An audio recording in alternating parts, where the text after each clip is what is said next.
Let's bring you what is happening in the area. The New Patriotic Party's Okoe-Boye is speaking to the press. Let's bring you that now. How does it look for the Well, the ground look fertile? well, you see, let me be blunt. The reason why from the first day the ND said let's go for a run is very simple. Immediately the president is determined. Any floating voter who is a rational person knows that if this is the government in place, why do you take your vote elsewhere?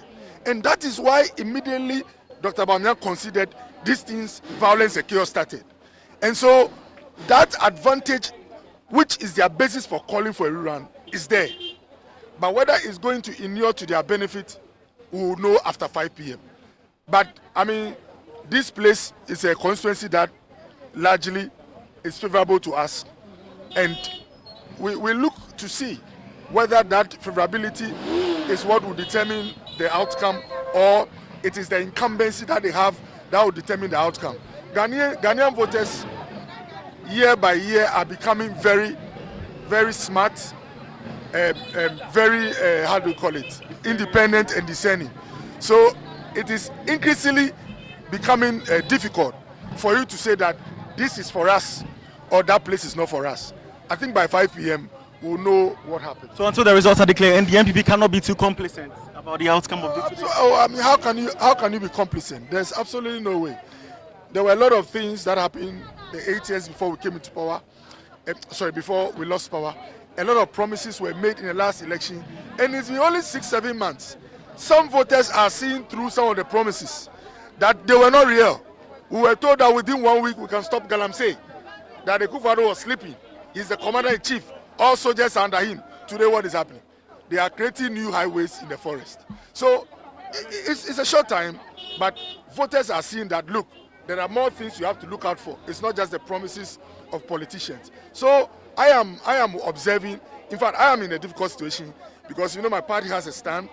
And then at the same time, this is a lady that I know very well. And as a physician, I know that she's going through a lot mentally and she deserves some support and attention. So I thank you all for your work. Honorable, but finally, how should the party, as a neck for the New Patriotic Party, handle the aftermath of this issue? I mean, for instance, you are torn between the dilemma of, you know, the party stance and that of the candidate. And moving forward, how should the party handle, you know, any issues that are most likely to stem? You see, the Electoral Commission itself said they don't need to do a rerun.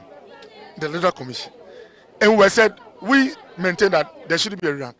Today, they've changed their position. I've seen people who are accusing them, trying to go at them. But look, if you have a brother who has said, I'll never smoke weed, and one day you find him smoking weed in somebody's house, it's not enough to tell him that you are a hypocrite. Ask him what happened. What if they put a gun to his head that he should smoke? He will smoke. This Electoral Commission is under serious coercion. And because Akanibeka say MPP, everybody is quiet in this country. How can you have the chairman of a party sitting down and determining which heads of institution in Ghana should be sacked? The EC must go. A lot of coercion has come on the EC. So I wasn't surprised when the same EC that said no rerun is saying there's a rerun. I believe that because of the tension and all that, nobody is looking at that. But over time, it's a serious discussion we have to have.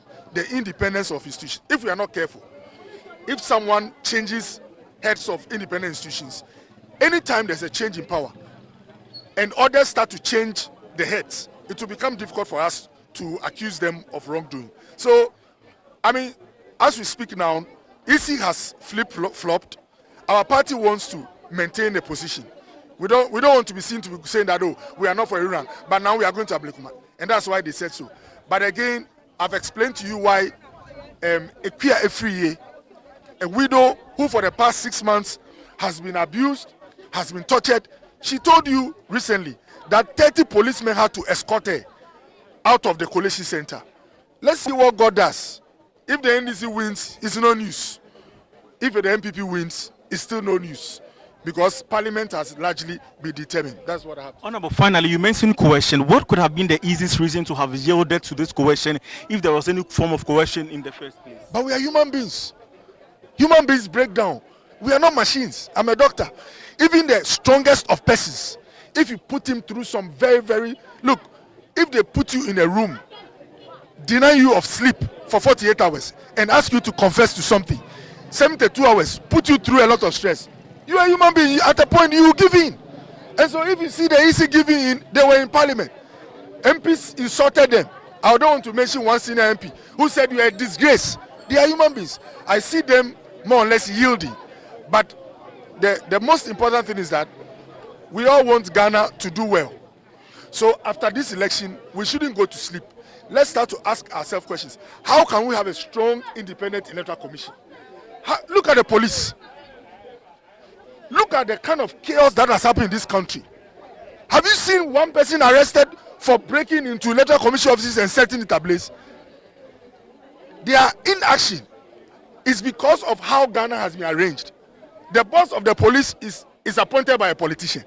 If you were the boss of the police, a politician appoints you. When you want to move, won't you check how he's feeling about your movement? These are serious matters that we have to look at if we want this country to do well. We've been in this Fourth Republic for about 30 or something, 92 to now. It is time we review some of our provisions. We cannot have a Ghana where a politician appoints the electoral commission. A politician appoints the police. If that continues, how do you call it? A party apparatchik can assault you, a journalist. They will arrest him today. This evening, when you go to a pub, you see him drinking beer. We have to arrange our state for the sake of our country. Politicians are only vehicles for development, whether MPP or NDC. The most important thing is for Ghana to move forward. And that's why we must be interested in how Ghana becomes stronger and not a politician becoming stronger than the state. Very important. Thank you. So you saw that from the former MP for Lejokuku and also former Health Minister, Dr. Bernard Okoe-Boye. Now we have the municipality, the chief executive, that